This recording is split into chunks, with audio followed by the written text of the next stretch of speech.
the Sustainable Transport Officer of London Borough of Brent, is going to talk about promoting green transport. Mac, please. Thank you very much. Again, apologies for numbers.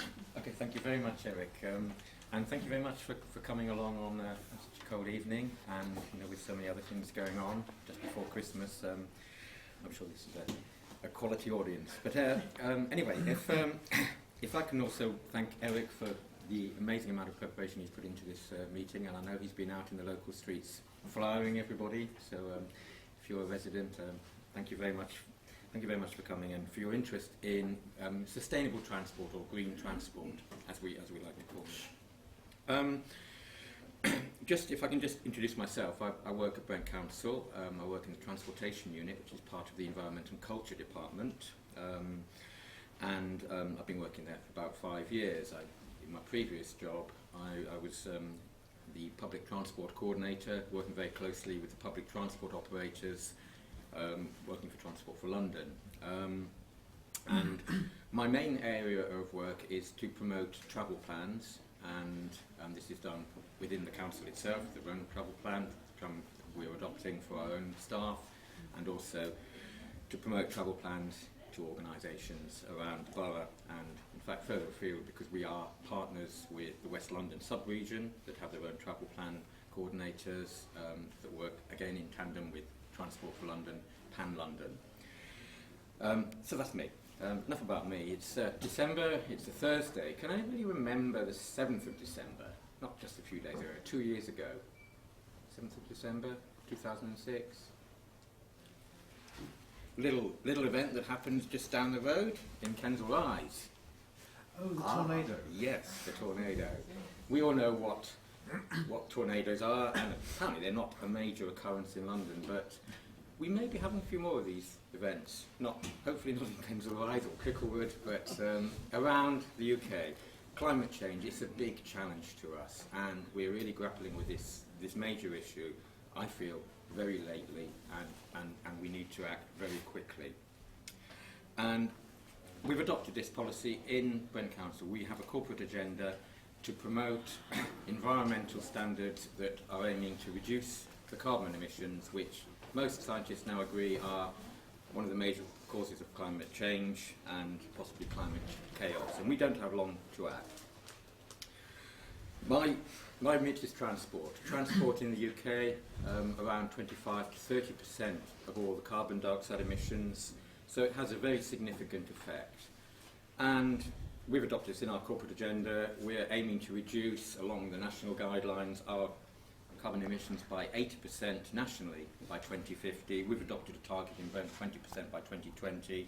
It may well be reviewed in the light of new evidence that's coming out that hopefully will be brought before the International Panel of Climate Change in Poznan later on next year. Anyway, enough doom and gloom. The Kensal Rise tornado, though, did cause an amazing amount of damage, and just in terms of looking at how we might mitigate that for the future, money spent now on looking at alternatives to reduce carbon emissions and to promote environmentally sound transport is money well spent. For every £1 we spend this year, we may be saving £2 next year, £5 in the following year. So it makes very good economic sense to look at putting into place an infrastructure that supports alternative modes of transport other than relying on single occupancy cars that I think most of us agree do play a place in the transport mix, a very vital place, but have been relied on too much, have been invested on too much by the motor industry, whereas, as you know, we've had a lot of underinvestment in public transport, and also in the environments that promote a nice walking environment and cycling as well. Just to let you know what we've been doing in Brent up to now, we have a programme in operation that's been there many years, which promotes school travel plans. My colleague works to promote sustainable transport, to encourage children at school to walk to school, to not rely on the vehicles. Obviously that helps with congestion locally, it helps reduce pollution, improve air quality. That's been going on for several years, and by next year we aim to have every school in Brent with a travel plan. So what is a travel plan? It's not a document that we put together just to push paper and throw on the shelves and say, hey, we've done it now. A travel plan is an active document. In fact, it's more a management strategy. It's there to promote and to encourage people to travel to and from their workplace, their school, to venues, to places of entertainment, wherever they're going, to look at what's the best way to get there, what's going to be the most appropriate means of transport, so that we're not clogging up the streets, so that we're not churning out emissions unnecessarily. It's not an anti-car strategy, of course, but it aims to encourage cycling, walking, lift sharing, and to look at perhaps the provision of pool cars and pool vehicles at organisations throughout. In London, we've got a lot of programmes that we've got funders from Transport for London for, working through the boroughs, working through the regional partnerships. We work quite closely with the West London Partnership, but also with Park Royal, to look at giving organisations the carrots, the tools, so that they can encourage their workforces to think of a different way of travelling into work rather than driving. The average car contains maybe 1.2, 1.3 passengers. It's only a quarter full. If a bus is only half full, it's at least 15, 20 times more efficient in terms of road space, and probably 40 times efficient in terms of energy consumption and the adverse impacts on the environment. What I'm hoping to do today is just to talk a little bit about what we're aiming to do in the borough over the next couple of years in promoting this agenda.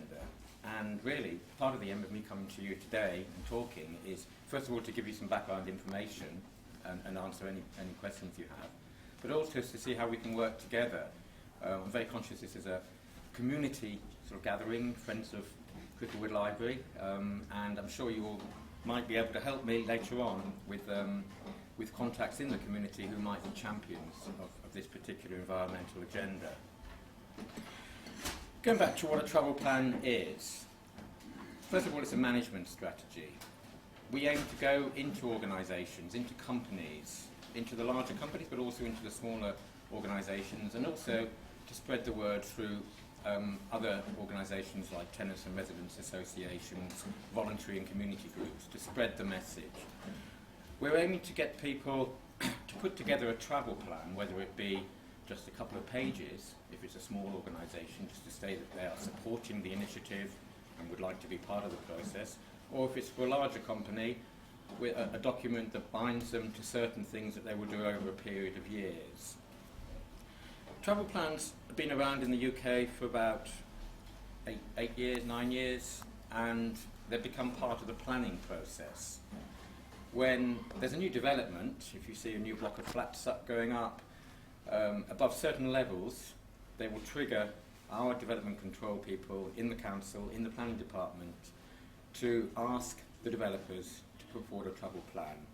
Myself and my colleagues working in the team, we assess these travel plans to see whether or not developers have put forward a proposal that will mitigate the adverse impacts of the environment, to make it easier for the people going to that development, whether they're living there as residents, whether they're working, whether it's a school development, whether it's a retail development. What we're trying to do is we're trying to get the developers and then the owners and ultimately, at the end of the day, the occupiers of these buildings to have the ethos that they need to promote environmental travel to everybody who comes and goes from the premises.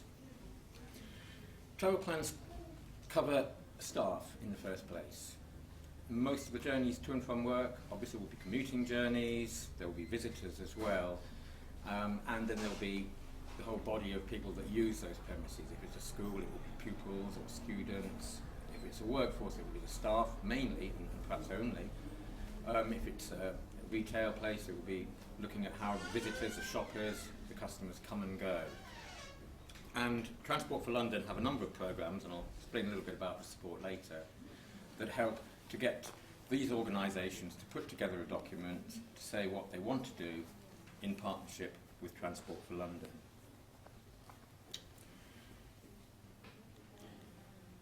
So what's actually in a travel plan? Well, first of all, an introduction to the organisation. What does the organisation do? What are the aims of the organisation? What are the staff travel patterns? How do staff come and go? Where are they coming from? Initially, a travel plan will be based on a travel survey that the employee will send out to the employees, get returned, and we'll find out from that where the main attractions are for people, what are the catchment areas for people working at that organisation. This information we collect, it goes to Transport for London, it's analysed, and they have a look at that, they compare it with the geographical data around the public transport accessibility. How near is that organisation to a bus stop?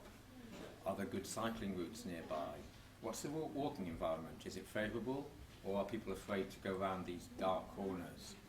This is all interesting information for us. So we're combining that information from the staff to come back to us on how and where they're travelling from, and the organisational geographical situation, the site premises, what car parking might or might not be available, whether there's provision for cycle stands and so on. That information comes back to us, and they form the data that supports a travel plan. We work with a computer software program that works very well. It's called iTrace. That data gets put into the program, and out comes a travel plan with suggested measures that can be put into place within that organisation. And this is a draft travel plan. Of course, it needs to be discussed with the organisation, what's practical, what will work, what's the culture of the organisation like. Are they people that can walk to work? Are they people that would consider cycling? Do they all drive? Because there's a massive car park there with free car parking. What can we do about that? And there's a number of measures that we can propose and encourage organisations to put forward in their travel plan and encourage and implement over a number of years. I've said walking.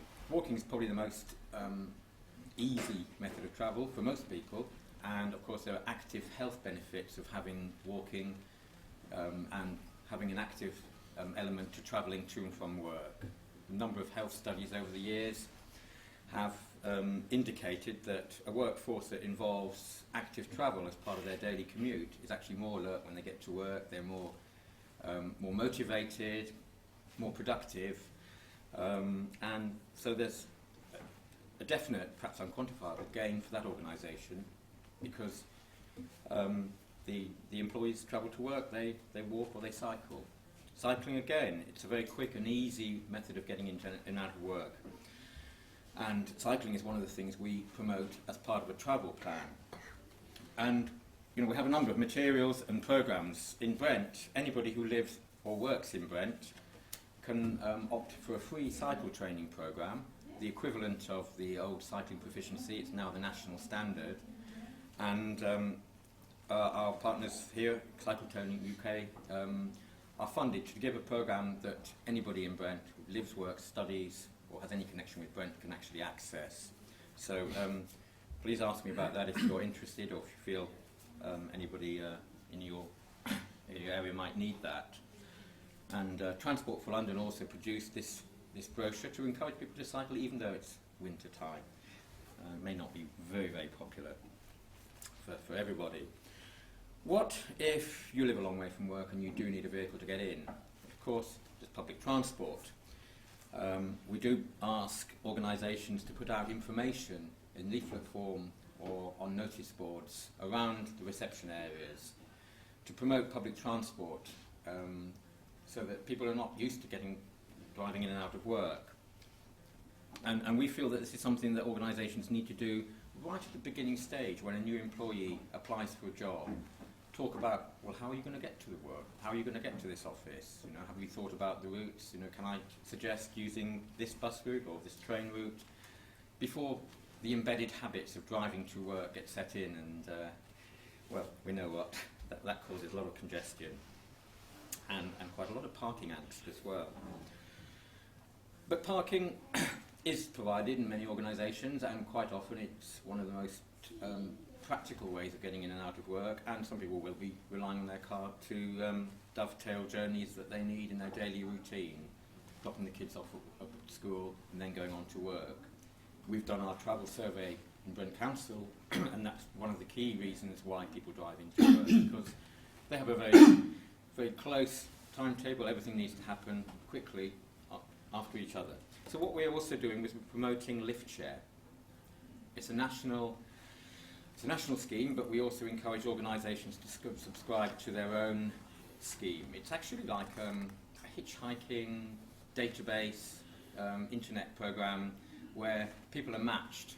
Somebody with a car who's driving a particular journey into say London might be matched with somebody else with a very similar journey. And two people in the car, obviously half the congestion, half the pollution, half the climate change impacts, and for the employees, they're only forking out for half the amount of money for their daily commute. Car sharing, or lift sharing as I prefer to call it, it's been long established in the UK. I was recently at a workshop organised by Lift Share, the national organisation, and their membership nationally has increased from 15,000 8 years ago to around 180,000 this year. So they've mushroomed. And what it means for the commuter is, if it's a difficult journey, don't first think of driving in your own car. Think, well, can I offer my car a lift to somebody else? Can I offer a lift to somebody else? Or if we haven't got a car, can I go on as a member and register? And then there's a lift into work or into a place perhaps near to your work where you can key into that process. So we're promoting Lift Share. I've talked a lot about the daily commute, coming in and out of work. But another element of a travel plan is looking at the business-related journeys. It's not just getting to and from work, although I hazard a guess that 90%, 80% of people actually drive to work and then they drive home and don't actually use the vehicle during the day. But there are journeys that need to be done. Deliveries, getting the lunch in for your colleagues. If that's the case, it might not be necessary to actually still bring your car into work at the beginning of the day. Car clubs may fill this gap. We've got an active programme in Brent to promote car clubs, and this is a map of where they are at the moment. I think it's gone up to 23 now, and we're aiming to almost double that figure within a couple of years. What is a car club? It's an organisation. It's a programme that several organisations, car club operators, subscribe to. These are commercial enterprises, but they provide vehicles parked around the borough. They could be on a private drive, they could be in a parking space on the highway. And we're also aiming to look at where organisations might want one on their private car park that might be accessible to the public as well in the evenings and the weekends. Estimates go from between 6 and 20. If a car club operator has a vehicle there on site available for members of the public and for people during work times, it replaces the use of cars. It replaces perhaps between 6 and 20 privately owned cars, because of course it's being used constantly. There's usually a one-off membership or an annual membership to subscribe to a car club, but that gives you access to use a car whenever you want, provided it's available. You can book it by the hour, and the prices are around £4 to £5 per hour, and that includes everything. So it's a very cheap way of having the option of using a car if you don't own a car, or if you don't think you want to drive a car regularly and you don't want the outgoings, which are quite considerable. A car club could fill the gap, and we're encouraging organisations throughout the borough to think about that as an element of a travel plan. What we're also doing is we're looking at ways that organisations can think about more flexible working for the employees, smarter working techniques. Perhaps it involves less commuting because somebody can work at home from the computer once a day. The internet has made this possible. Of course, there are advantages of going to the office. There's always a social element of work. But in many cases, a lot of work can be done over the phone, through the computer, and that does cut down on business trips, commuting trips. So we're promoting teleworking, we're promoting flexible working patterns. so that not everybody has to jump on the tube at 8:30 and get crammed into the central line. It's not a great experience, I'm sure you'll all agree. And we're also looking at coordinated deliveries as a longer-term plan.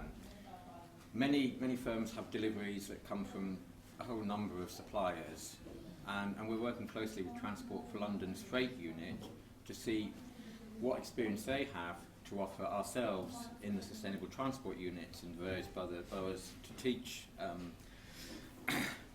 how, to sort of look at how organisations are actually managing their deliveries, managing their day-to-day business, and whether we can propose them a network of deliveries or getting in touch with one of these distribution points so that we're cutting down emissions at the same time we're saving the organisation money. What I'm hoping to do after this little introduction is obviously, I'm sure you'd like to engage and ask a few questions, but also looking for help as well. It's not a one-way process. We have a programme of support from Transport for London. Around £20,000 is going into looking at marketing, investing, working with organisations in promoting travel plans. There are two sides to workplace travel plans, which is mainly my area of work. They're the ones that have been obligated by a planning obligation. Now we have a bit of enforcement there from the planning authority that these organisations will put a travel plan together, will develop it. They're mainly the larger developments. But we're also asking organisations to latch onto the process voluntarily. We call them voluntary travel plans. Any organisation can have one. There's quite a bit of support for organisations that do sign up to the process. And an organisation doesn't have to be business, it could be a community organisation. If you need cycle stands installed, they can be installed. If you need advice, if you need a travel plan written, well, I'm your first contact. And we also have a team of support through our West London partnership that can offer personal, professional support to writing a travel plan and looking at initiatives. For organisations with between 50 and 250 members of staff, we have a match funding initiative of £1,000 from what's called a challenge fund, and it's operated through a project called Enterprise. Enterprise deliver advice to an organisation on what elements of the travel plan that I've just talked of, what elements might work best in that particular organisation, in that setting and in that particular area. And that's an ongoing programme. We've got a number of travel plans we're working on already. For the larger organisations, over 250 people, we refer that organisation directly to our partners in Transport for London's Smarter Travel unit. There are a number of relationship officers there who offer one-to-one support with that organisation. And those referrals obviously work up a corporate travel plan. These organisations can take advantage of up to £20,000 worth of professional support and match funding initiatives, putting into place things like cycle sheds, showers for the organisation, so cyclists, walkers and so on can freshen up before getting into work, for putting in a customised database for the lift share that I mentioned, for working with the car club operators in obtaining pool vehicles and so on. So all these initiatives are funded. There are different strands to the programme, and it's been going on very well. So what I'm hoping is we can perhaps, I've talked for about half an hour, I'm sure you're a little bit bored of my voice. I've got a number of leaflets, and please take one of each when you leave. But before that, if I can just highlight the branding so that you know what it is. The smaller companies and organisations will be linked together with a programme called Enterprise, and it's this branding. It's called A New Way to Work. I don't know if you can see that very well. So I didn't bring my any technology with me because I come from another function.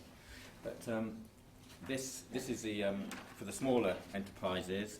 For the corporate enterprises, for the very large firms, it's the corporate package, and that's the branding.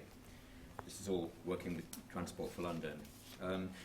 Please do, if you pick up one thing at all, pick up this leaflet, which has my contact details on the back. It tells you in detail what all the support programs are that I've just mentioned, so you don't remember this. And there's a brief introduction to that on this photocopied sheet as well.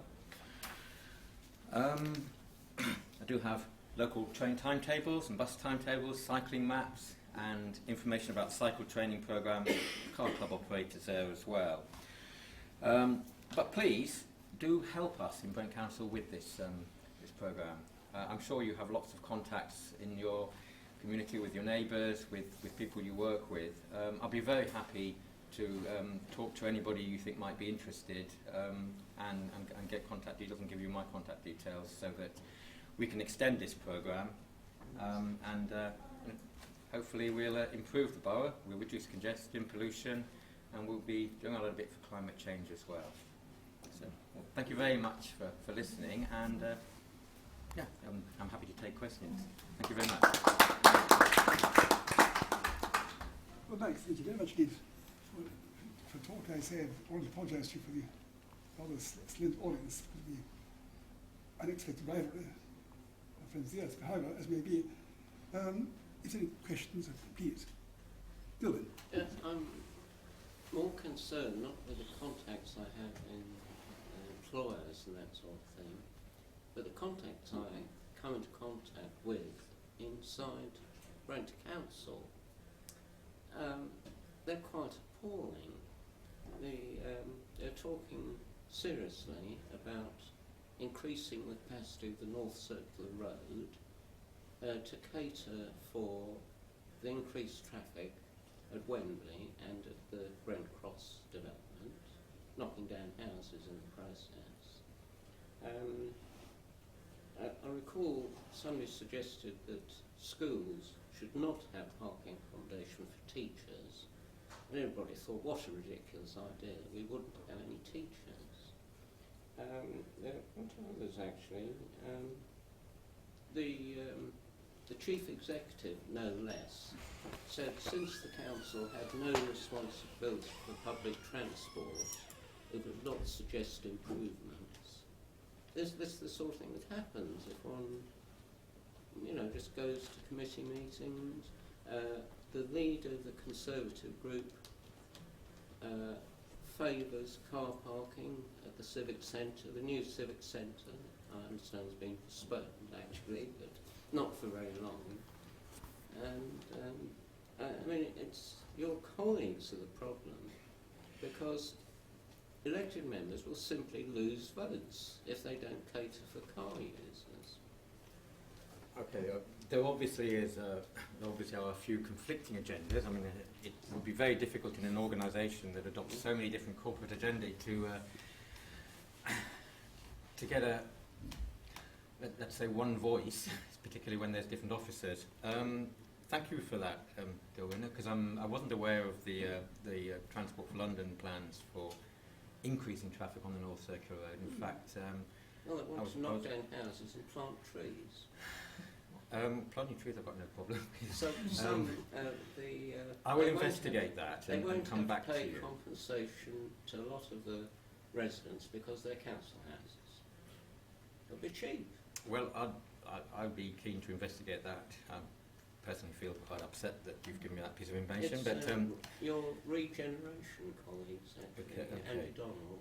I mean, if I can just look at your second 2 points. You mentioned the Chief Executive saying that we don't have any influence over public transport. He said there's no responsibility, so they won't attempt to improve it. He's slightly misunderstood, actually, because we do have a subcommittee of the Highways Committee. The subcommittee has for a long time been called the Public Transport Liaison Group. Which meets in secret.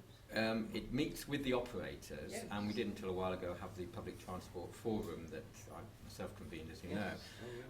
Unfortunately, that hasn't been able to continue, but the Public Transport Liaison Group is our lobbying voice.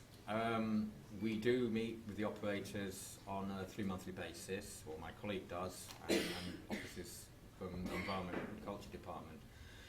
And we do have an agenda, and that goes to the operators on what service improvements we would like, what we're looking for, and that does feed into their review programme, for example, for its buses, that will go into the new tendering of the contracts that each different operator has to tender for on a 5-yearly programme. My concern is it should be a much faster process, obviously, especially with the new pace of demographic change we're seeing in Brent and in neighbouring boroughs.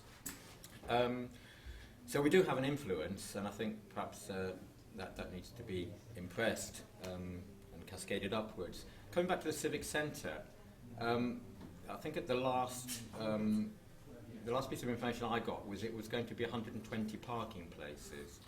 Now in Brent we actually have 616 parking places on our sites for officers and visitors to park, and a lot of it is actually staff parking. We have in our own travel plan, which has just been adopted by the executive, a commitment to introduce parking charges for our own staff. It's not a popular commitment, and it's one that we're now consulting on that detail with. The travel plan was adopted at the last committee meeting just in November, so we have actually moved forward on that. If you consider that we've got 616 and we're going to look at 120 for officers, then there's a massive reduction in parking. So obviously there's an urgency within our own borough and our own staff workforce to implement the travel plan, which is, and I'm involved in that on the steering group.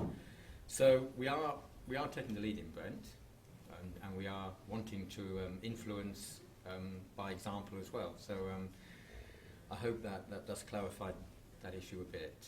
But I will certainly investigate the North Circular Road. No, because the rest of the Quintain Phase 2, that what's his name, had 2 very badly attended meetings, and people have been complaining they weren't consulted. I think there were going to be 3 more car parks in the Wembley area, which are fair, well, we're walking distance to the city centre, in fact. I think it needs to be managed very, very carefully. But I think if you look back at history, I think Wembley Stadium itself has had an excellent travel plan implemented, and I was actually going to be. Buses are diverted. Well, that wasn't a good element of it. But in terms of a public transport venue, I think it's largely a success story. But anyway, thanks for your comments, and I'll come back to you separately on the North Circular when I found out a little bit, because I do feel strongly. Regeneration Andy Donald. Thanks very much. Okay. Should we move on? Does anybody? Please. Yeah. Hi. Hi. I want to say thanks for the work you're doing. I've had direct experience of travel plans, having been involved with setting one up in hospital, and also obviously a cyclist. I'm speaking for both points there. I think they can work. But one thing that strikes me with travel plans is they often focus on very good initiatives on a site. So, for example, the hospital where I worked installed cycle parking and showers and this kind of thing. There's obviously also the issue of what exists between where the person starts their journey and where they finish their journey. And speaking as a cyclist, the dangers posed by traffic, speed, and cars or motorists breaking the rules of the road are very significant, and I don't know whether you have any powers over that in your capacity, or whether the council does, but I feel that until those kind of issues can be solved, there's only so far that we can go with employers installing cycle parking, these kind of things, because people are just scared to get on the roads. Okay, thanks. That's a very good point. We are rolling out a programme of infrastructure improvements. This year we benchmark all the cycle routes. We didn't actually put any more in this financial year, but we benchmark them. That means we're looking at the improvements on the existing cycleways to link them all up, to make sure that the crossovers are in the best positions, to look at make sure obviously it's safe at the crossing points. And there has been some work on that. My colleagues in the traffic engineering team actually work on that. What we can do, though, is we can ask for suggestions from organisations on what those missing links are. And we don't know everything. I don't know if you want to have a look at the Transport for London cycleway maps, but practically every side road is marked as a cycle route. It's not particularly helpful, so we are looking at doing our own borough map that actually looks at the best routes that cyclists can take, the safest, the most traffic-calmed routes perhaps. So we are pushing a programme of infrastructure improvements which can be influenced by what the community, what the organisations, what the public suggest. It's a slow cycle. We normally put in a bid in May. We work up the bid during January to May, and that goes to Transport for London. It's approved in November for rolling out the following financial year. But if you have any suggestions for improvements around a particular area, obviously we'd like to hear about that. The big one at the moment is the Brent Cross development, which I've said is not in Brent, it's a Barnet thing. I mean, there are huge obstacles there looming in terms of accessibility for cyclists and pedestrians, and the developers have really been quite obstructive and secretive in dealing with requests to have that information and to work together on that. And that's that plus obviously the North Circular are two huge obstacles to people wanting to make north-south journeys, cycling or walking in Brent. That's right, yeah. I mean, I certainly agree with you. I was at the meeting, it was actually a meeting with Brent and Barnet officers, convened by Brent and Barnet cyclists groups, and I went to that meeting. It was the first time I'd actually heard of the detail of the developments, and I was quite astounded to see what little provision was being made on the Brent side from the developers, and that's something that I have taken up with various officers already. And we do have a programme which is called the CRISP 5, which is the A5 route, and I have put in requests to be linked in with the borough officers in Barnet. So it's not something directly within my remit, but I'm hoping to push that forward through other officers, and it would be great if we could have your voice to that as well, because obviously development that size, if it concentrates on motor traffic getting to and from it, will have a very adverse effect on the A5 up near Staples Corner and so on. So we're very conscious of what's going on. It's really a matter of how much influence we can have over Barnet Council, but be very happy to take suggestions and take that back to the Transportation Department. Can I just ask you, do you represent a particular group or organisation, or you're just a resident in the area? I am a resident and I'm a member of Brent Friends of the Earth. Oh, great, yeah. And I'm a cyclist, but I'm not a member of Brent Cyclists. Okay, all right. Okay, thanks very much, yeah. Yeah, I believe we have a rival meeting going on about another development in Barnet tonight. So we'll be looking into that as well, I hope. But thanks for your comments, yeah. Could I raise Yeah, a please. positive and a negative right to suggestion? On the positive side, trying how to encourage more use of public transport. Very small point, but I believe it's real in some places, including here in Brent, here.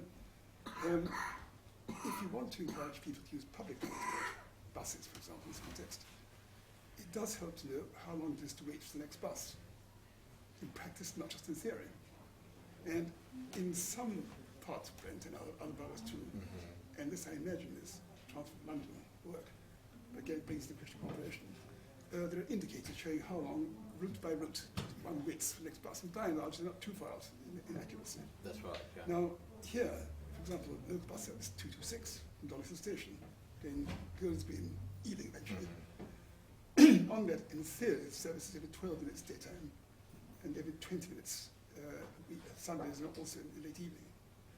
And the buses are not always in time. But there are, by and large, except when you're on a piece of main road, no indicator showing how long to wait until the next bus. Now, frankly, it's only one single route. But if between public authorities, such as Transport London, or yourselves, and other bodies, one can try and encourage more provision of these signs. I thought that itself is a positive way of encouraging at least some more persons just not to use their cars. Purely thought. And then negatively, that's a positive suggestion. And this probably one can't do one borough-wide. I believe it's done extensively in, I think, America in parts, for example, to really come down on cars with only a driver and no passengers. Is there any way, it's quite important with the car sharing. Are there any negative things one could do maybe on London wide or whatever. There's two sorts, one positive, one negative. Okay, thanks very much. For public transport, I mean, as I said, we've got our liaison group, and I do know you've mentioned the Aston Road bus stop before. Yes. So, that's obviously it's very important to allow people the opportunity to know how long a bus is going to take, Yeah, well, exactly. because that not only gives them a sense of reliability about the journey, but it also it's a message to the motorist. They'll go past and they'll see bus number 1, 1 minute, bus number 2, 5 minutes. They'll think, oh, well, maybe I will try the bus. I don't have to wait too long. In Brighton, they do have a system where the countdown indicators, the hanging display, actually does shine in both directions. So oncoming traffic can actually think, oh, the bus service here is pretty good. And I think that's something that has been taken back to Transport for London. I'm not sure how the programme is for actually delivering these countdown indicators, because I believe when I last talked about this with my colleague, they were looking at another supplier for this whole technology, or they were just looking sort at of refinement. on that, there used to be a system in, well, probably still is, in Finland, where you kind of texted, you sent a text from where you were with the route number, and it would like text you back telling you how long. I don't know if it's, well, I'm that's not a bit sure too if highbrow TfL chow, but That sounds very good. That sounds Yeah. very enlightening. I'm not sure whether there's a programme there. I mean, I can ask my public transport colleague about that. And so what's the second point? The Sorry? other point is the negative one is really either not allowing people to drive cars with no passengers at all, or in some way charging an extra amount. Now, I say it might only be possible London-wise rather than borough-wise, but Yeah. purely thought. It's something that I'm sure Transport for London have considered for their arterial roads and for their main trunk roads, because high occupancy vehicle lanes are quite popular, and they do have a positive effect on reducing congestion. I think a lot will depend on what our new mayor is planning, because of course he sits on TfL, and so he needs to liaise with his advisors on what programmes we're rolling out in the boroughs. It doesn't mean to say we don't have any influence on our own borough roads. Of course, we can put into place things that might encourage more occupancy of the vehicles. But one thing I would like to personally do is to promote lift share as something that's well known throughout the borough, and that people can subscribe to, and take that up voluntarily, and hopefully that will have some good effect on the number of vehicles on the road. Yes. Mark, I was going to ask you about the lift share thing. I mean, you can see how it can be quite easy to organise in a big workplace.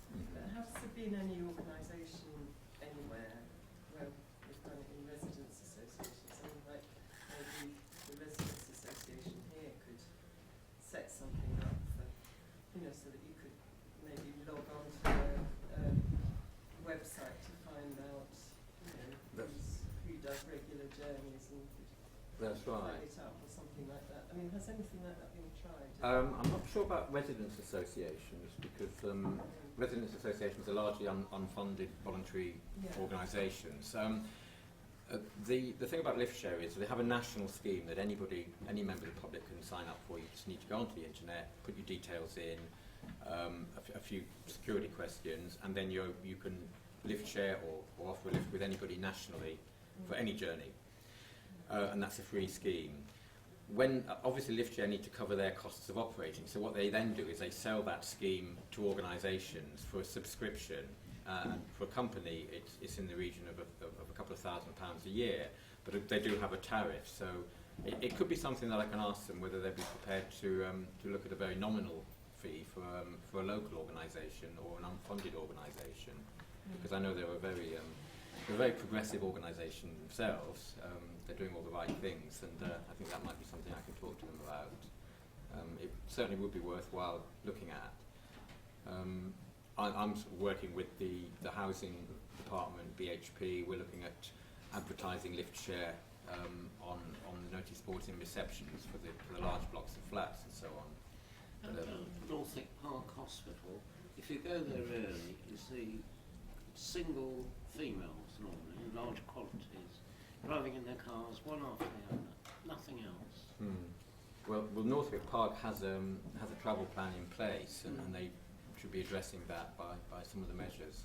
Obviously, they'll need to update what they're doing. Perhaps, I mean, to be quite frank, I mean, in large organisations, to have a travel plan is one thing. To actually be encouraged and to continually market it, this is what takes a resource, and that's what we're trying to promote. We're asking people help to actually devote some time and resources to the travel plans in place, and to actually get a whole change of consciousness about driving. You know, it should be, you know, it should be like smoking. It should be, you wouldn't consider smoking in a library now, whereas perhaps 10 years ago people were doing it every day. It should be like that with driving. If you don't have a really good reason, you shouldn't be in your car on your own. You should be thinking, well, I've got 3 spare seats here. There are 38 million empty seats on the roads every day. I think the... That's quite a lot of traffic. Well, I'm thinking when I was in the civil service, I was scrounged to lift. It was very difficult to get to. If he was away on business, I had to go by a green line. Mm-hmm. The green line no longer exists, in fact. Bus routes tend to be cut, they get shorter and shorter. And in fact, with 6 weeks holiday now relatively common, it just means that, you know, you can't, people don't have their holidays at the same time as they share a car normally. It's a difficult issue. Obviously, the historic underinvestment in public transport, as opposed to the real decrease in motoring costs, it hasn't helped us, and that's what we're aiming to address here by promoting travel plans. You know, the odds are not necessarily always in our favour, but I'm sure we can lobby, we can support the initiative, and be very grateful for any help in this as well. But thanks for your comment. Yeah. Can I just ask you about the car club?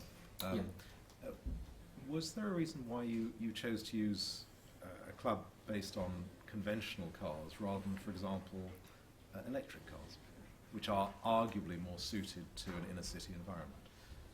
Okay. It's probably historical in that the car clubs didn't have access when they were first setting up to the sort of technology and the range of electric cars that we've now got out in the market. I mean, I think a lot of the operators are now buying hybrid vehicles, electric vehicles. One of the main problems with that is, of course, is the charging issue and the charging points. And we have looked into this in Brent. We're looking at good practice in other boroughs. We're looking at Camden, who have invested quite a lot of money in charging points. I'm not entirely convinced that the amount of funds that go into the infrastructure investment, which is very expensive, would pay back as quickly as perhaps some of the other things we're wanting to promote. So it's all a question of priority. But yes, car club operators are providing electric vehicles now, and I think it's, you know, they are suited to local use, I'm sure. Having said that, there are 5 now accredited car club operators within London, and the generic leaflet that we're promoting doesn't favour one or the other. It's just telling you where all the different operators are, where their vehicles are, and encouraging people perhaps not think about buying their second car, maybe not thinking about buying their first car, but to subscribe to one of the vehicles. It's ideal if you only need a vehicle 1, 2, 3, 4, 5 times a week at random times. It wouldn't be good for the committed commuter that needs their car every day, obviously, but it's a lot cheaper than hiring a car for a few hours. I just wonder, I know Clive just mentioned this, but people have multi-car ownership in a single house. And there are roads around here, there are people around, houses around, there are 3 or 4 cars in the same family. All right, they may have their own off-street parking in front of the houses. Do have effect. But have you thought of any discouragement of that kind of activity? Having, you know, it's the planning point long term, it doesn't cure now. Yes, if you allow right. people to convert gardens into concrete areas on which you park 4 cars, you're asking tolerantly. Is there a planning point? It doesn't say enough tomorrow. It is actually a very valid point. Obviously, we don't have any influence over people's wishes to buy 5, 10 cars and park them on their own premises. That's not something we can influence. We can influence behaviour through promoting behavioural change, and we can also influence it through the planning process. Right. And I was looking at a travel plan only last week, where the premises wanted to create hard standing Yeah, for 15 vehicles in front of their premises. The planning officers and ourselves in transportation said, no, I'm sorry, you can't have that. What you can have is a place for one disabled parking space and a drop-off circle, but you're not actually parking there, and landscaping the garden, because the other agenda to support sustainability, of course, are environmental factors, keeping the greenery, keeping the surface runoff to a minimum, and so on. So all that needs to be married into the transport agenda as well. The council has done everything possible to encourage, it actually asks people about whether they want controlled parking zones. It's only motorists that are interested. It actually decriminalises parking on footways all over the borough. There's an enormous number of roads where it's now legal. Well, if people had nowhere to park their car, they wouldn't have a car, one hopes. And you're absolutely right there. I mean, I speak for Brent Council here. Doesn't necessarily mean I endorse everything personally. Obviously, encroachment of pavement space, it was against the mayor's hierarchy of road users, the previous mayors anyway. We would like to keep pavements for people. We do have a scheme to declutter pavements, and I think it might be worth reconsidering the pavement parking policy. I'll certainly take them back. It will never get reversed too many votes. That's the problem, and also the consultations that we go through with the community. It's, of course, we aim it at residents. We don't know who else uses those roads. We don't have addresses of people out of town who might shop in a particular high street. We don't know that information. So we are looking at the overall picture. We're trying to improve the congestion. We're trying to get the data together, and we're trying to actually get the good ideas written into the policy. But it's a process of learning as well. But thanks for the comment. Yes. Yeah, please. Anyone who has passed out the book around, like the lady that you please. So you can go on time. I cycle to work every day, and I go down the Northern High Road. And my bike got small wheels, it's a road bike. A lot of the sort of potholes in the road. And every time, you know, and when you get potholes, you feel to go back and fall over. Yeah. The only time I tried to report it, I was spent so long being passed from person to person and no one taking responsibility that I gave up. I don't know whether You've been reporting potholes trying to in person. You haven't been. Have you been using the 89375050 number, which is the street care It was number? a number which appeared on the council's website. Okay, it would be that number. And there's also a pothole hotline number that also directs them from whichever borough you are to our street care department. That's the principle. But if you do actually want to complain about a particular pothole outside perhaps the church there on the left, then let me know. As you know, I cycle, and they spring out every day. I think quite a lot of the increase in potholes is to do with a lot of rain. So it's a bit of a vicious circle. Climate chaos, more rain, more potholes, larger vehicles on the road, they don't help. And we are struggling to fill them all up, especially during the winter months when you get these massive storms. But if you have a particular one, I'll take mine, look at the number, ring me up, and I'll email the request straight away to the engineering department. Don't give me too much work, they're paid to do it as well. Well, I think we're getting near time. First of all, Mike, once again, thank you very much for listening to talk. It's been a great pleasure, thank you. I'm very glad we've got one of the members of the opposition, as it were, or the opposition camp. Not opposition really, but as regards tonight's meeting. Friends of captured Friends of the Earth person here. Thank you for coming. Seriously. So, thank you very much for this interesting talk. I think you've enlightened got people coming on the act. Oh, that's Right, great. thank you very much for listening to the talk. And thank you very much. Thank you very much.